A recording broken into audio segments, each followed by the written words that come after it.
Hello, everyone, and welcome to the Driven Shot Podcast. I need to take off my glasses because there is no way that that match just happened. I'm your host, Omar Hawwash. I need to pick up my glasses. And this is the Driven Shot Podcast.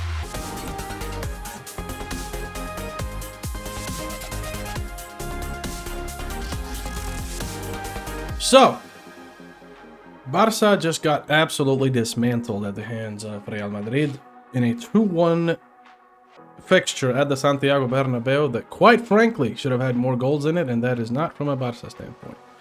That match was horrendous if you're Barça. It was everything that a Barça match shouldn't be. There was no inventiveness. There was no runners in behind. There was no clinical finishing. There were no passing patterns. There was no intricacy in anything Barça did. It just did not look like what you'd think Barça would look like playing a game like this. You're coming up against a Real Madrid team that has not been that good this season, in spite of the scorelines. Their first actual test was against Atleti, and they flunked that 5-2. And they just about won against Juve. Not to mention that Juve themselves are doing a little bit better this season, but it's not like they're a huge powerhouse club at this point anyway. And 2-1, I think, flatters Barça. My issue is this is the same thing that we said against Sevilla. This is the same thing that we said against Sevilla, except Sevilla actually put the ball in the back of the net legally speaking, more times than Madrid did. And, you know, had it not been for the early offside call, or the Lamine Vinny incident, I've seen it given before, and I personally did not see any diving. So for me, had that stood, you know, it would have obviously changed the game completely because it was that early on. It's just there was so much from Barça that was missing today. So much. And look, I know a lot of people are going to say, oh, well, you know, but we're missing Rafinha, or we're missing this, that, and the other. Hansi Flick was not on the touchline. All of that goes out the window. Those are excuses for a terrible performance in a match that means a lot. For what it is, it's a Clásico, but also for where we are in the season. It's still early on in the season. You need to be able to prove yourself in games like this. Madrid themselves have not had, you know, the best starts either to this season. They've also been plagued with injuries. Not to the same extent that Barça have, but it's not an excuse. It's just not an excuse. Rafinha being out obviously negates, or at the very least, does not give you as much pressing down the left-hand side, right? I can concede that point. But at what point do you sit down and go, no, there is a real issue here. There's a real issue here. Because one, people used to talk about Barça being dependent on Lamine Yamal, right? Today, Lamine Yamal, for me, had a terrible match. And I would want him to be taken off. The only problem is there are no other options that would be able to do anything out of the ordinary that would give Barça any sort of advantage down that right-hand side, really, given the bench today. Because again, you played your strongest hand from the off. Ferran Torres, Marcus Rashford, Fermin Lopez, Pedri, Frenkie, right? Like, those names should be able to beat Real Madrid comfortably. Marcus Rashford, since the start of the season, has done well, and he's progressively gotten better. And for me today, he was the standout performer for Barça. For me. And it's not even close. Okay, you know what? Actually, I take that back. Wojciech Szczesny and Marcus Rashford. Those two can hold their heads up and say, you know what? We did what we could. Anyone else on that team? Anyone else? And yes, I know I'm going to catch some flack for saying Lamine had a bad game or Pedri had a bad game. They did. That's the truth. They did. Pedri slides into Aurélien Tchouameni for no reason in the 90th minute. I know you're trying to get the ball. You're very clearly not going to get the ball. And if you're going to get the ball, you're very clearly going to get it with a suspected foul. You just got a yellow card. That is not the time to get another yellow. And I know the game is over at that point. They all knew that. So why slide in? Why slide in to that challenge when the game is already done? It's already done. I know that was arguably Barca's last chance, but you could clearly tell that the ball had gone too far from Pedri for him to be able to catch up, even with a sliding challenge. It's not going to happen. It's not going to happen, you know? And it's just an overall disappointing performance. No one looked sharp. Not a single player in this team. Aside from Wojciech Szczesny, and I can't believe I'm saying that because Wojciech Szczesny has gotten a lot of flack this season so far from Barca fans, saying that, oh, you know, he's not what he used to be, oh, Barca shouldn't have renewed his contract and all this. When last season, everyone was talking about how it was so nice to finally have a goalkeeper that you felt like you could trust off and on the ball.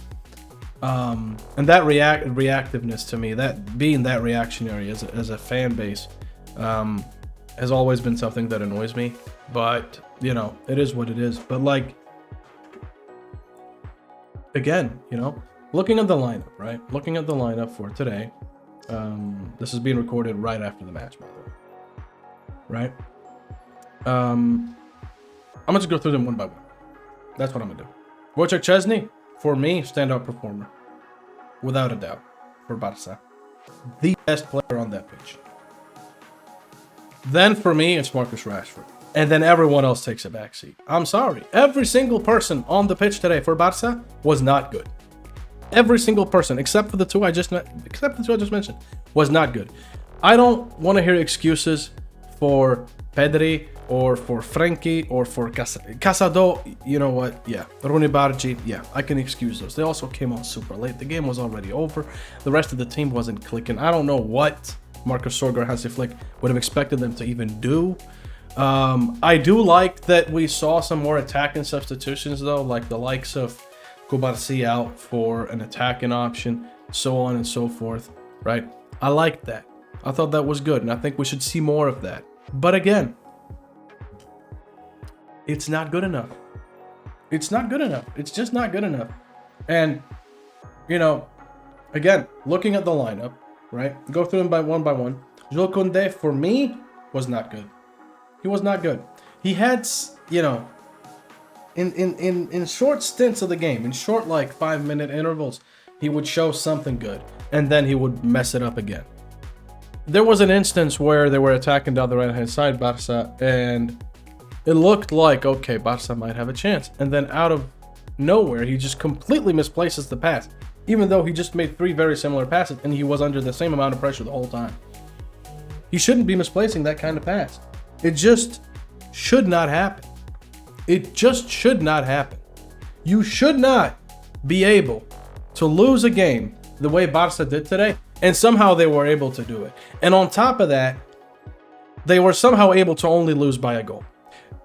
Do you remember, those of you that are watching, if you're Barca fans or listening, if you're Barca fans, do you remember the feeling that Barca fans would have when Barca beat Madrid like 4-0 last season?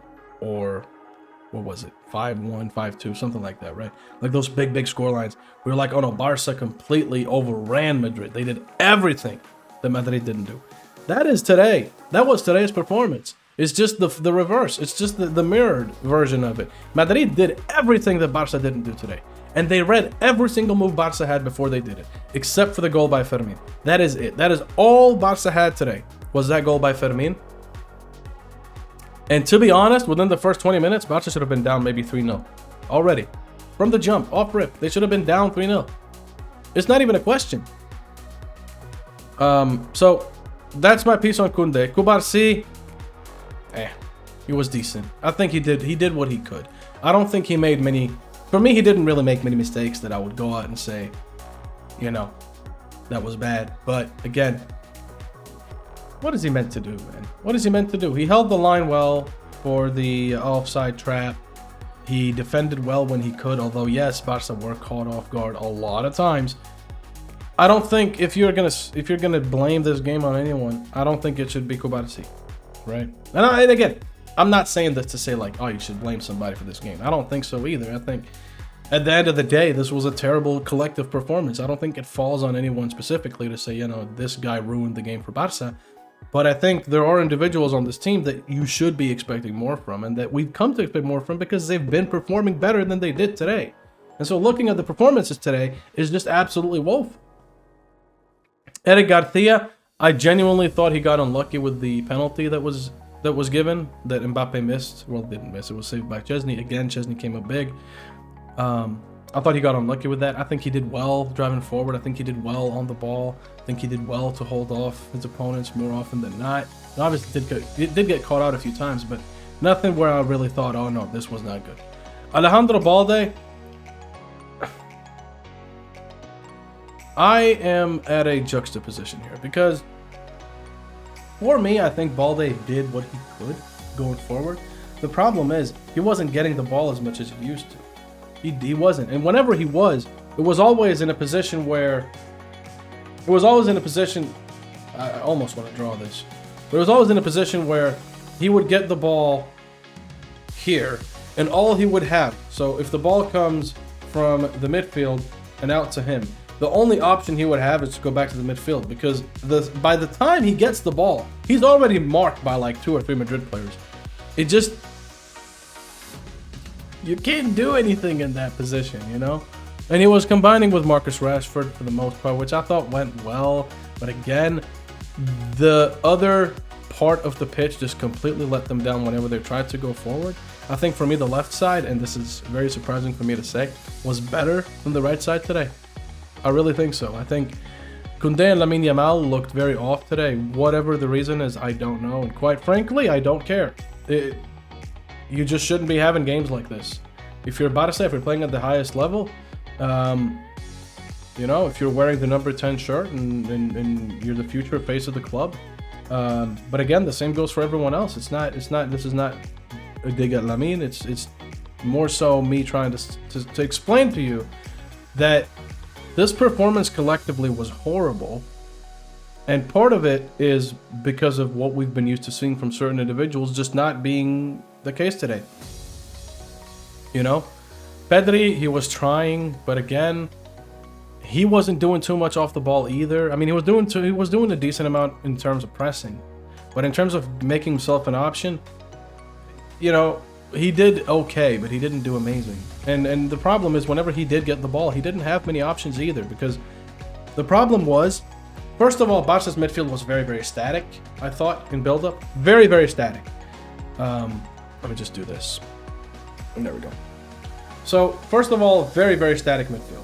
Second of all, no runners in behind. Not a single player made a run in behind. Until like the 70th minute, not a single player made a run in behind. And when there was a run in behind, it was either Jules Koundé, who had a very good chance, but unfortunately for him, I thought he did well with that run. But he did very, very, very poor first touch from him. Completely misjudged it, and then his chest down falls into the hands of Courtois instead. And then the other run was through like Ronald Araujo. We didn't see much. I mean, again, the reason why the way Barca played last season, the reason why that worked is 2 things. One, the high line worked well because you had players who knew how to make it happen. Barca just about got caught off guard so many times today, and it wasn't even to the point where, because in last season when that happens, you'd go, oh no, that was on purpose, that was all calculated, you know, they wanted the players to feel like, oh, we beat the line, and then boom. That's not what happened this time. This wasn't not even close. This was luck. This was luck that Madrid just mistimed the runs. It was not due to credit of to say that Barca, you know, held it well and had a tactic. Barca did not have tactics today. They didn't at all. And it's just disappointing because, again, you look at this team on paper and you see Pedri, Frankie, Fermin, Lamine Yamal, Rashford, Ferran Torres. That's your front 6, right? Then you look at Real Madrid.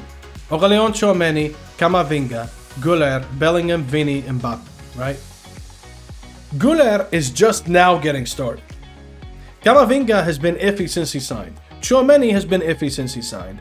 Bellingham for me, it was very obvious last season, and I've said this since he signed for Real Madrid, is that he's not a midfielder, and it was very obvious, and he's more of a shadow striker, and today he played more of a shadow striker, which is why he did well. But the second they had to try and control play in midfield, he was maybe there 1 out of 7 times, and he was very invisible for about 20 minutes. But when they needed him to get a ball into Mbappe, he did, and they scored. And then when they needed him again, he scored the goal.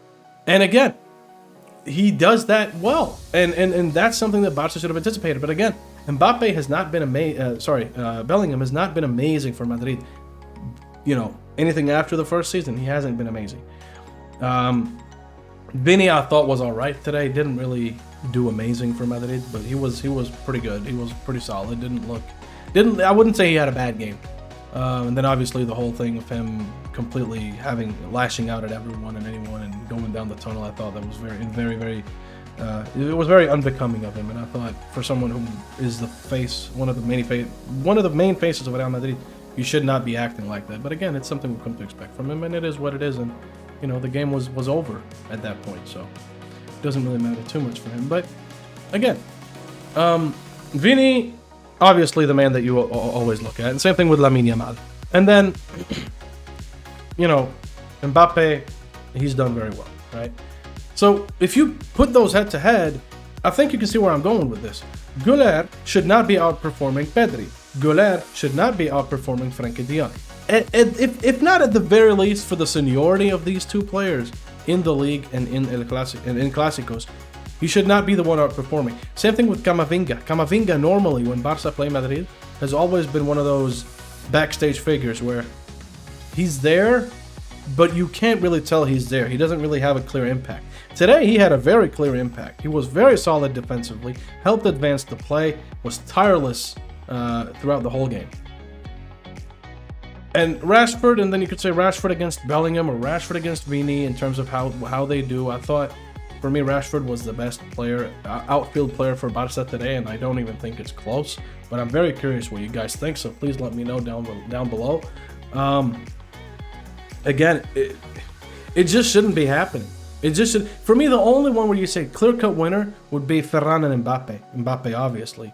But other than that, Vini and Lamine, I think it's a close call. Marcus and Bellingham, pretty close call. Given Bellingham's recent form, pretty close call for me.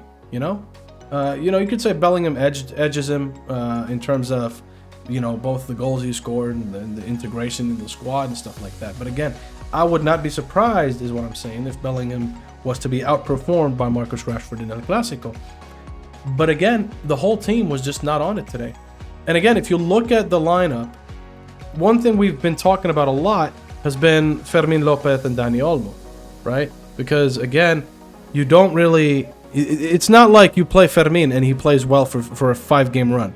You play Fermín 2 games, he does well, then doesn't do so well. Then you play Olmo for 2 games, then he does well and he doesn't do so well. Then you play Fermín again and it's just a constant back and forth. And now with Olmo injured, the only option really was Fermín López, unless you want to put Rooney Bargi from the off in a Clásico, and you're not going to do that if you're Hansi Flick or Marcus Sorg, right? So again, it's really, really disappointing from Barça, and it's something that there is a lot of things that need to change. I don't want this to come across as me taking a dig at any Barça players in particular. I just think this performance was something to be ashamed of for Barça, and they should be ashamed of a performance like this. And that's all I can say. That is it from me. I don't really have much else to say on this matter, but if you guys do, please do leave it in the comments below. I'll be more than happy to have a discussion with you. Maybe even do a special episode where we just go through your guys' comments. So please let us know down below what you think. This, as always, is a collaborative effort between Blaugranagram and Mundo Deportivo. This will be aired on Mundo Deportivo's YouTube channel as well as on all streaming platforms. Just search for the Driven Shot Podcast. Make sure to drop us a follow or subscribe depending on the platform you're watching this on if you enjoy this or at least find it insightful. And that is it. I have been Omar Hawwash of Blaugranagram. Thank you for tuning in. Let us know what you think, and we will see you next time.